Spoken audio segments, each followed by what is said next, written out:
ከቴክኖሎጂ አኳያ አንድ 3 አካባቢ ካምፓኒዎችን አይተናል። አንዱ የሳኦ ጆዜ ዴስ ካምፓስ የሚባል ነው። የቴክኖሎጂ ፈጠራ ፓርክ ነው።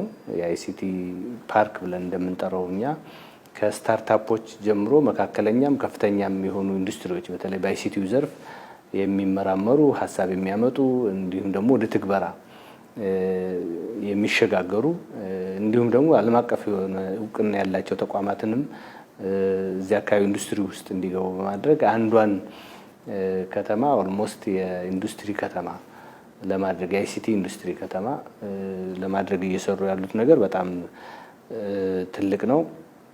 እዚህ አካባቢ ያለው ስራ ለኛም ትልቅ ተሞክሮ የሚገኝበት ስለሆነ እነሱም ወደኛ መጥተው አርቲፊሻል ኢንተለጀንስ ላይ የሰራነው ስራ፣ ሳይበር ሴኩሪቲ ላይ የሰራነው ስራ እንዲሁም ደግሞ አይሲቲ ፓርካችንንም የዲጂታል ኢትዮጵያን ኢኒሼቲቭ የመንግስት አገልግሎትን በተለይ ደግሞ ብራዚል ላይ በጣም አጠር ብሎ ያየነው በተለይ ከኢትዮጵያ አኳያ እየሰራ ነው ካለነው ስራ አኳያ ስናየው በተለይ ዲጂታል ዘርፉ ላይ ትንሽ እንቅስቃሴው ይሄን ያህል ፈጣን ነው ብለን መውሰድ አንችልም።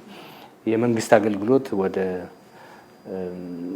ወደ አውቶሜሽን የማስገባት ወደ ዲጂታል የማስገባት ስራው በጣም እኛ ከዚህ በፊት በጣም ምንድነው ሲቸግረን የነበረው በየተቋሙ የሚሰራ የአውቶሜሽን ስራ የኢንተሮፐራቢሊቲ ችግር እንዳለው የመናበብ ችግር እንዳለው ሴንትራሊ ዳታቤዙ ራሱ ገቨርን እንደማይደረግ እንደዚህ አይነት ነገር እኛ ጋር ያጋጠመን ችግር እነሱ ጋር አሁን ችግሩን እንዳየ ነው እና እንደ ሞሰብ አይነት አገልግሎቶችን መጥተው እንዲጎበኙና እነሱም ደግሞ ከኛ የሚወስዱትን ተሞክሮ እንዲወስዱ ተነጋግረናል። እነሱም ደስተኛ ናቸው፣ መጥተው ይጎበኛሉ። የአርቲፊሻል ኢንተለጀንስ እና ኢንፎርሜሽን ኔትወርክ ሴኩሪቲ ኤጀንሲ ወይም ኢንሳ ያካሄዱት በዚህ ሳምንት ኢንተርናሽናል ኮንፈረንስ ነበር። የእነሱም የኤአይ ዘርፍ ሄደው አይተዋል። በጣም ትልቅ ትምህርት እንደወሰዱ ተናግረዋል።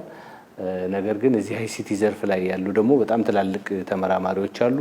እንደነገሩን ከሆነ የነ ኢምብራፓ የሀሳብ መነሻም ከዚህ አይሲቲ ፓርክ ውስጥ እንደሆነና በየጊዜው ሀሳቦች እና የትግበራ ቴክኖሎጂዎች ከዚያ ምርምር ውስጥ እየወጡ ለነሱ እንደሚሰጡ ነግረውናል። ግብርናው ላይ በጣም ሰርተዋል።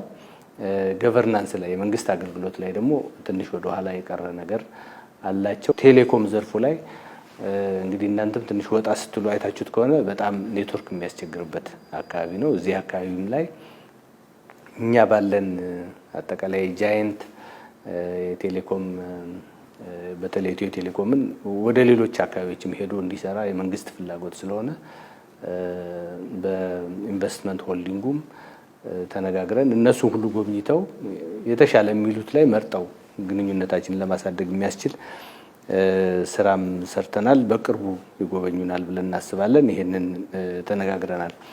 በሌላ በኩል ኢምብራፓ ኤርኤስኤ ኩባንያ የሚባል አቪዬሽን ላይ የሚሰራ ነው። አውሮፕላኖች የሚያመርት ኩባንያ ነው። ይሄ ኩባንያ ለንግድ የሚሆኑ አውሮፕላኖችን ለየትኛውም ዝም ብሎ ለንግድ ሰዎችን ለማጓጓዝ ካርጎ ለማጓጓዝ የሚሆን አለ። በጣም ደግሞ ለቪአይፒ የሚሆኑ አውሮፕላኖች በጣም ሌግዠሪየስ የሆኑ አውሮፕላኖችንም እንደዚያው ያመርታል። በሌላ በኩል ለግብርናው ዘርፍ የሚሆንም ያመርታል። በወታደራዊ ዘርፉም ትልቅ ስራ እየሰራ እንደሆነ ሄደን በጎበኘነው መሰረት አይተናል። ይሄ ተቋምም አብሮ ለመስራት በተለይ ከኢትዮጵያ አየር መንገድ ጋር እና አቪዬሽን ሴኩሪቲ ላይ ከሚሰሩ ተቋማት ጋር አብሮ ለመስራት እና ኮኔክት ለማድረግ ትልቅ ፍላጎት ያሳየ ነው። ግንኙነቱንም እንደጀመረ ገልጾልናል። እነዚህን ግንኙነቶች የበለጠ እያሳደግን በተለይ የኢትዮጵያና የብራዚልን አጠቃላይ ወደፊት እድገት ጣፈንታ የሚወስኑ ነገሮች ለመስራት ነው። እንግዲህ እንደ ብሪክስ አባልነታችንም በዚያ በኩል የሚያገናኝን ነገር ስላለ እነሱ ላይ የምናየውን ክፍተት እኛ ላይ የተሻለ በተራመድንበት ከኛ ትምህርት እንዲወስዱ ከነሱ ደግሞ የምንወስዳቸውን ትምህርት እንደዚያው እየወሰድን በጋራ ለመስራት በጋራ ለማደግ እና በጋራ ለመበልጸግ የሚያስችል ስምምነት አድርገናል።